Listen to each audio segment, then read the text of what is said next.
Hi, this is Gerardo Valero, and with the coming release of Wall Street, The Money Never Sleeps, today I'd like to talk to you about its prequel, the original 1987 Wall Street. This is very much an 80s film, but when you see it, you realize that not many things have changed since the original release of the movie.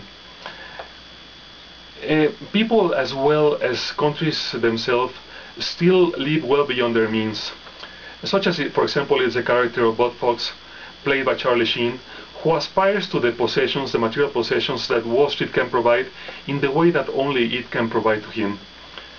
There is also the matter of the women seen in the movie, which are seen as disposable commodities and sometimes as pure currency. But for all of these superficialities, Oliver Stone also manages to give us many facets of human behavior, such as the character of Lou, played by Hal Holbrook, who obviously has gone through many cycles in Wall Street and then has the wisdom and the experience to not be really impressed about Bud's sudden success.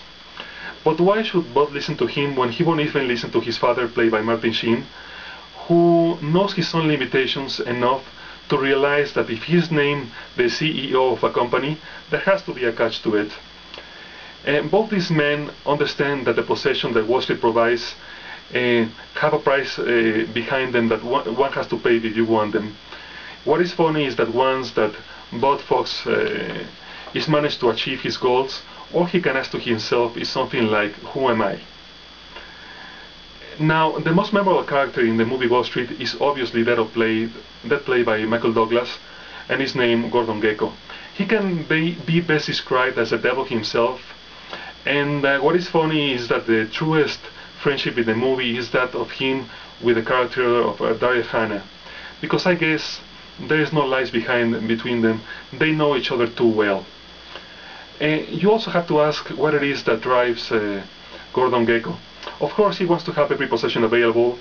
He wants also to show up the other students from the Ivy League schools. But you also, in order to understand what makes him tick, have to understand that maybe he only wants to have things per se. Like when Charlie Sheen questions him, how many yachts can you ski behind? Is everything about him terrible? I don't think so. Otherwise, he wouldn't be such an admired creature in the world of business today. And for once, he doesn't really lie all that often. He manages to say the truth in unforgettable phrases, and such as sheep get slaughtered simply because they are sheep, or really not so glamorous phrases like trade and fiscal deficits are today at alarming proportions, which really applies today very much to the world of today. Now, what really makes him so successful? Of course, he's driven, as I mentioned, but he knows the rules of the game very well. He understands the price of information, and he understands that much of what goes around in Wall Street is simply perception.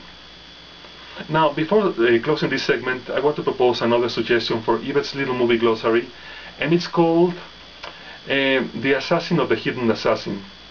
When we see the hero of the movie just about to be shot by an assassin who has him in his sights, you can be sure that once this character shoots, he actually is going to kill another character, an actual assassin who was about ready to kill the hero. And this is very common in many movies. Anyway, I thank you for listening to this review, and to listen to all of Roger's far-flung correspondence. And until next time, el balcón está cerrado.